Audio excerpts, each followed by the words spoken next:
on my channel Maths Talk. I am here with another video of class 9th, which is quadrilaterals. This is lecture number 4. In the last lecture we had covered two theorems that were 8.1 and 8.2 of NCERT. So we will continue in this lecture rest theorems of quadrilaterals. So students, stay connected with this video, be with me and watch this video till the end. Those who have not watched my previous lecture, just go in description, there will be link of my previous lectures and you may watch my previous lectures. So guys, without taking any moments, let's start.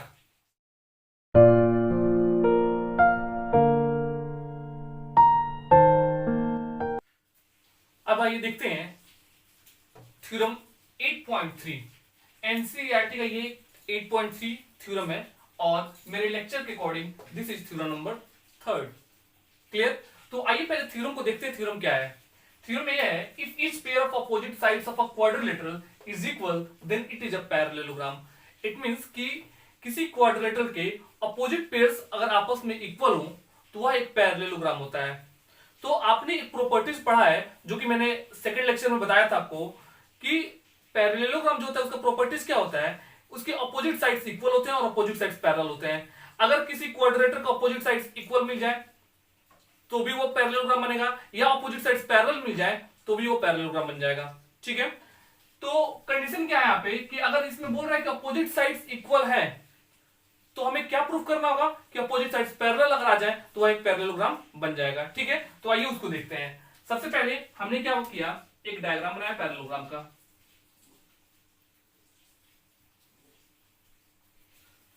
Suppose this is parallelogram A B C and D. अगर ये side इसकी equal है और ये side इसकी equal है तो show करना है कि ये पैरेललोग्राम है। तो आइए देखते हैं। सबसे पहले हमने क्या लिखा, स्टेप गिवन। गिवन में क्या है, ABCD is a quadrilateral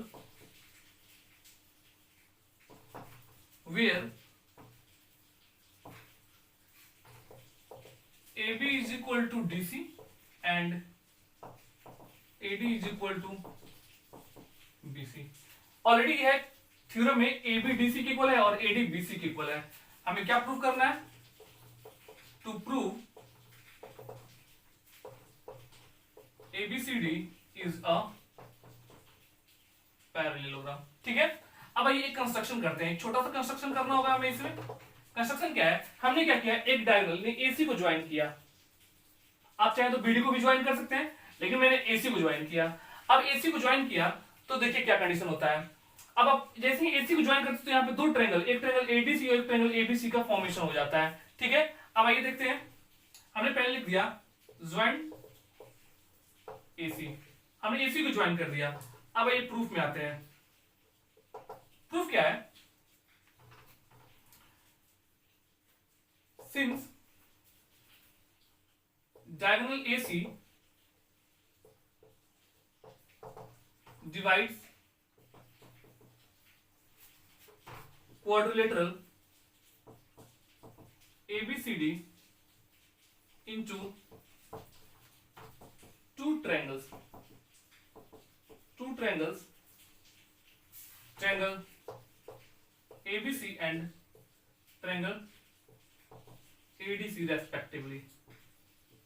ठीक है, ये AC जो होता है क्वाड्रिलेटरल ABCD को दो ट्रायंगल ABC और ट्रायंगल ADC में डिवाइड करता है। ये आपका बना ABC और एक बना ADC। ठीक है, अब क्या करते हैं, अब आइए देखते हैं दोनों ट्रायंगल में। नाउ दोनों ट्रायंगल में क्या देखते हैं, in triangle ABC and triangle ADC दोनों में क्या मिलता है, AB is equal to DC। Already आपका गिवन है, ये दिया हुआ है। AD किसकी इक्वल है, AB किसकी इक्वल है, DC की इक्वल है, और AD BC की इक्वल है। तो AB आपको मिल गया DC की इक्वल, उसके बाद मिल गया AD किसकी इक्वल, BC की equal. AD is equal to BC मिल गया, ये भी आपका गिवन है।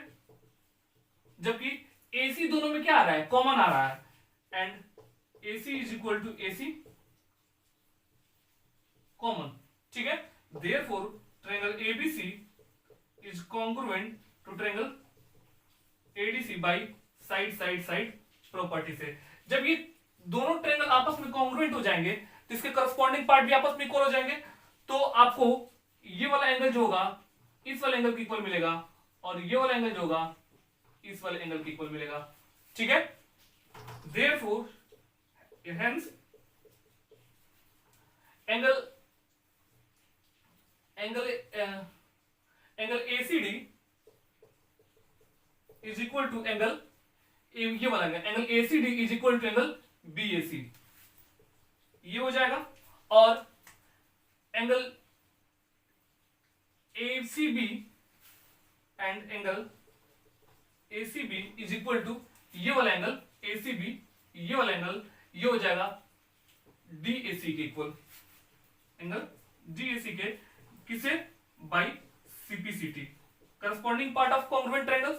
जब ये आपस में इक्वल हो जाएंगे तो देखिए, तो जब ये वाला एंगल और ये वाला एंगल आपस में इक्वल हो रहा है और ये वाला एंगल आपस में इक्वल हो रहा है, इसका मतलब क्या हो गया कि ये कौन सा एंगल है, अल्टरनेट इंटीरियर एंगल्स है। और अगर अल्टरनेट इंटीरियर एंगल्स आपस में इक्वल होते हैं तो दोनों लाइन क्या हो जाते हैं, पैरेलल हो जाते हैं। यानी ये दो लाइन पैरेलल अगर है और इसके बीच और ये ट्रांसवर्सल काम कर रहा है और अल्टरनेट इंटीरियर एंगल्स आपस में इक्वल हो जाए तो क्या हो जाएंगे, दोनों लाइन पैरेलल हो जाएंगे। सेम वैसे ही अगर ये दो लाइन है और ये ट्रांसवर्सल काम कर रहा है और ये दोनों आपस में एंगल इक्वल है तो ये दोनों भी आपस में पैरेलल हो जाएंगे। ठीक है, तो हमने क्या लिख दिया, but these are alternate interior angle, जैसे ही अल्टरनेट इंटीरियर एंगल होंगे ये आपस में, देयरफॉर AB जो होगा वो पैरेलल हो जाएगा DC के एंड AD जो होगा वो पैरेलल हो जाएगा BC के। और ये जैसे ही पैरेलल होंगे therefore ABCD is a parallelogram. ये हमें क्या करना था, प्रूव करना था। यानी ऑलरेडी आपके दिया था अपोजिट साइड्स इक्वल है और हमने क्या कर दिया, अपोजिट साइड्स को पैरेलल प्रूव कर दिया। और किसी क्वाड्रेटर का अपोजिट साइड्स इक्वल और अपोजिट साइड्स पैरेलल मिल जाए तो आप क्या बन जाता है, एक पैरेललोग्राम बन जाता है। Is it clear?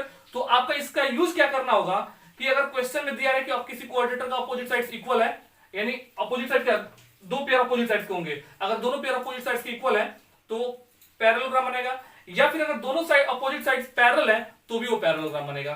ठीक है, तो हमने थ्योरम नंबर 3 को प्रूफ किया। अब आइए नेक्स्ट थ्योरम को देखते हैं। Now let's see another theorem, theorem number 4, and this is 8.4 of NCERT. Theorem क्या है, in a parallelogram opposite angles are equal. किसी पैरेललोग्राम में अपोजिट एंगल्स क्या होते हैं, इक्वल होते हैं। तो आप देखिए यहाँ पे सबसे पहले मैंने क्या बनाया, एक पैरेललोग्राम। किसी पैरेललोग्राम के अपोजिट एंगल्स क्या होते हैं, इक्वल होते हैं। यानी ए सी के इक्वल होगा, बी डी के इक्वल होगा, इसको प्रूव करना है। तो सबसे पहले हमने क्या लिखा, गिवन।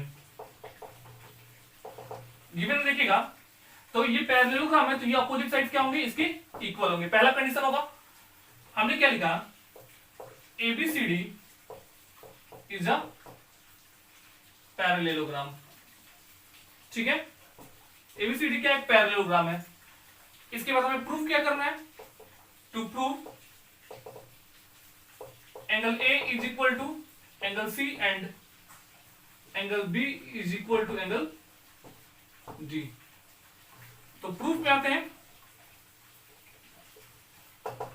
प्रूफ में क्या करना है, अगर ए बी डी सी के parallel, A D B C के parallel, A B C D एक पैरेललोग्राम है, तो मैंने एक प्रॉपर्टी लिखवाया था लास्ट में कि किसी पैरेललोग्राम में कंसेक्यूटिव एंगल्स का सम जो होता है वो 180 डिग्री होता है।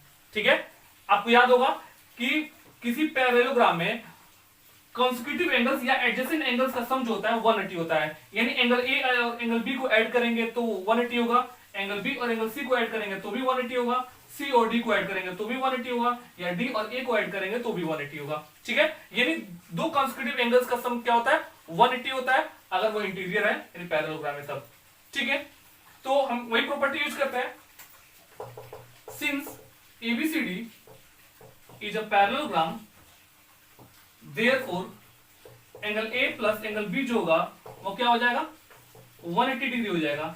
रीजन क्या देंगे, सम ऑफ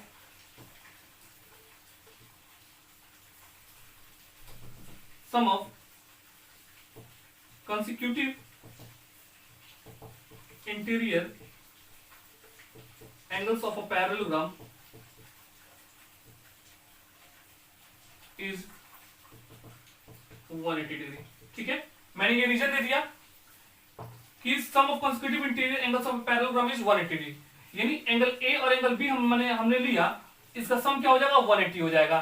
ठीक है, इसी इक्वेशन 1 मान लीजिए अगेन। एंड अब एंगल बी और एंगल सी का सम कितना होगा 180 होगा। Angle B plus angle C is equal to 180। आप यही रीजन दे देंगे वापस, इक्वेशन 2 हो जाएगा।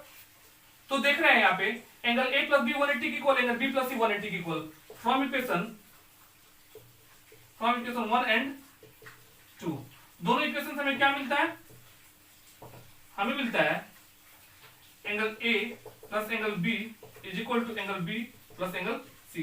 180 180 आपस में इक्वल, तो ये और ये आपस में इक्वल हो जाएंगे, बी बी कैंसिल हो जाएगा, एंगल ए जो होगा एंगल सी की इक्वल हो जाएगा। पहला हमारा प्रूव हो गया। ठीक है, अब क्या करते हैं, अगेन सेम प्रॉपर्टीज आप लिख कर सकते हैं। Angle A plus angle D is equal to 180 और angle D plus C is equal to 180, फिर दोनों आपस में इक्वल हो जाएंगे, डी डी कैंसिल हो जाएगा, ए सी की इक्वल मिल जाएगा। या आप इसको ऐसे कर सकते हैं, हमने ये लिया ना, अब आपको क्या करना है, अगर angle A plus angle D is equal to 180 और angle A plus angle B is equal to क्या हो जाएगा 180 हो जाएगा, तब क्या करते हैं again angle A plus angle D is equal to 180 हो जाएगा। सेम रीजन यही देंगे, sum of consecutive interior angles of a parallelogram is 180 degree, इसे हमने दे दिया सेम। आप लोग इससे रीजन लिख लेंगे, ये इक्वेशन 3 हो जाएगा। अब क्या करते हैं,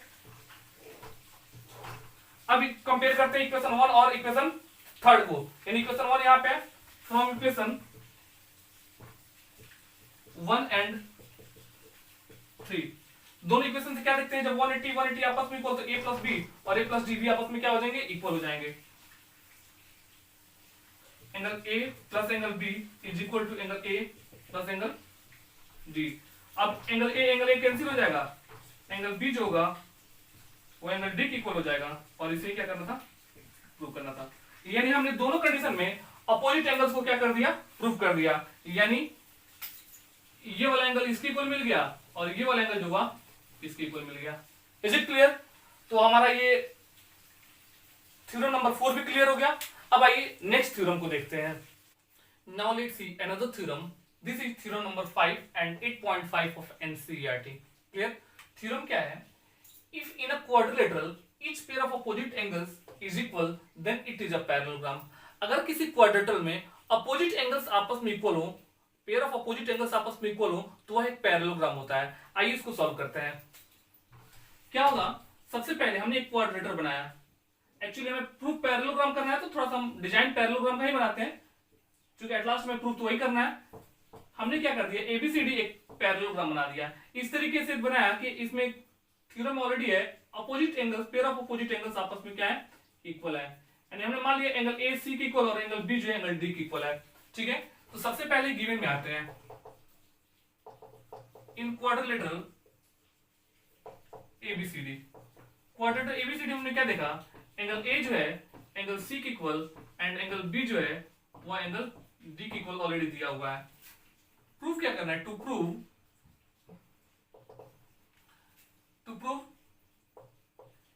ABCD इज अ पैरेललोग्राम। अब आते हैं प्रूफ पे। अब एक चीज सोचिए, पैरेललोग्राम प्रूफ करने के लिए हमें क्या क्या चीजों की रिक्वायरमेंट होगी। अगर हमने इससे पहले हमने प्रूफ किया कि अपोजिट साइड्स किसी क्वाड्रेटर के pair of opposite sides equal होते हैं तो भी पैरेललोग्राम होता है, या अपोजिट साइड्स पैरेलल होते हैं तो भी पैरेललोग्राम होता है। तो हमें ये प्रूफ कर दें कि opposite sides, pair of opposite sides जो है वो पैरेलल है, या pair of opposite sides equal है, तो ये पैरेललोग्राम बन जाएगा। आइए उसको प्रूफ करते हैं। क्या दिया है, since angle A is equal to angle C दिया हुआ है and angle B is equal to angle D दिया हुआ है, इसे इक्वेशन 1 मान लीजिए कि इसे इक्वेशन 2 मान लीजिए। ठीक है, ये आपका गिवन है, दोनों आपका गिवन है। तो आप क्या देख पा रहे होंगे, यहाँ पे हम क्या करते हैं, एडिंग, दोनों इक्वेशन को ऐड कर दीजिए। Adding equation 1 and 2 we get, दोनों इक्वेशन को हमने ऐड किया तो हमें क्या मिला, angle A plus angle B is equal to angle C plus angle D. ठीक है, आपने ये चीज देखा, इसे इक्वेशन 3 मान लीजिए। क्लियर? अब क्या करते हैं, by angle sum property of a quadrilateral. Quadrilateral के एंगल सम प्रॉपर्टी को यूज करते हैं। तो angle sum property of a quadrilateral क्या होता है कि चारों एंगल्स का सम जो होता है वो 360 डिग्री होता है। Therefore angle A plus angle B plus angle C plus angle D is equal to क्या हो जाएगा 360 डिग्री हो जाएगा। लेकिन आपने क्या देखा ए प्लस बी क्या है सी प्लस डी की इक्वल है, तो हम ए प्लस बी की जगह सी प्लस डी डाल सकते हैं या सी प्लस डी की जगह पे ए प्लस बी डाल सकते हैं। तो A plus B as it is रह गया और सी प्लस डी की जगह पे भी हमने ए प्लस बी को ही पुट कर दिया। ये किसकी इक्वल हो जाएगा 360 डिग्री इक्वल हो गया। इसी इक्वेशन हमने 4 मान लिया। ठीक है, अब देखिए यहाँ पे a प्लस बी और a प्लस बी क्या हो जाएगा angle 2a plus angle 2b is equal to 360 degree. अब इसमें से 2 कॉमन निकाल लीजिए, angle a plus angle b is equal to 360 degree. अब क्या करते हैं यहाँ पे क्या क्या आ सकता है, अब हम लिखते हैं angle a plus angle b is equal to 360 by 2 gives 180, यानी angle a plus angle b जो है वो 180 के इक्वल आ गया। अब आप देख रहे होंगे कि AB क्या करता है, now AB intersect AD and BC at A and D respectively. ठीक है, AB क्या करता है, AB और BC को A और D पे इंटरसेक्ट करता है। तो where angle A plus angle B is equal to आपको 180 डिग्री मिलता है। और आपको पता है कि किसी को अगर जब हमने पैरेललोग्राम बनाया था, पैरेललोग्राम प्रॉपर्टीज में मैंने आपको बताया था कि कंसेक्यूटिव इंटीरियर एंगल्स का सम क्या होता है 180 डिग्री होता है। कब, जब ये पैरेललोग्राम होता है तब। तो अगर इसका कन्वर्स देखा जाए, अगर कंसेक्यूटिव इंटीरियर एंगल्स का सम 180 मिल जाए तो दोनों साइड्स आपस में पैरेलल हो जाएंगे। देयरफॉर AD क्या हो जाएगा, वो पैरेलल हो जाएगा BC के, since if sum of consecutive interior angles is 180 degree, then sides are parallel। अगर consecutive interior angles का सम 180 हो जाए तो साइड क्या हो जाते हैं, पैरेलल हो जाते हैं। तो अगर ये और ये मिलकर 180 हो गया तो ये साइड आपस में पैरेलल हो जाएंगे। सिमिलरली किसी एक कोई इस वाली साइड को हमने सम एंगल्स को 180 प्रूफ कर दीजिए तो ये साइड और ये साइड आपस में पैरेलल हो जाएंगे। सिमिलरली क्या हो जाएगा, AB जो होगा DC के पैरेलल हो जाएगा। AB is parallel to DC। So in quadrilateral ABCD, quadrilateral ABCD में हमने क्या देखा, AB मिल गया पैरेलल DC के एंड AD मिल गया पैरेलल BC के। Therefore ABCD is a parallelogram. ठीक है, थोड़ा सा ये कॉन्सेप्ट बेस्ड क्वेश्चन था, कुछ खास नहीं। ये हमारा जो हमने 6 थ्योरम पढ़ा अभी, सॉरी 5 हमने जो थ्योरम पढ़ा उसमें एक बेस्ट थ्योरम था ये।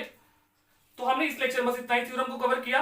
अब नेक्स्ट लेक्चर में मैं कुछ और थ्योरम के साथ आऊंगा, तब तक आप इन सारे लेक्चर्स को देखिए। जो भी इसमें डाउट हो किसी भी पर्टिकुलर पॉइंट पे, there and there just do comment, I will reply instantly. Clear?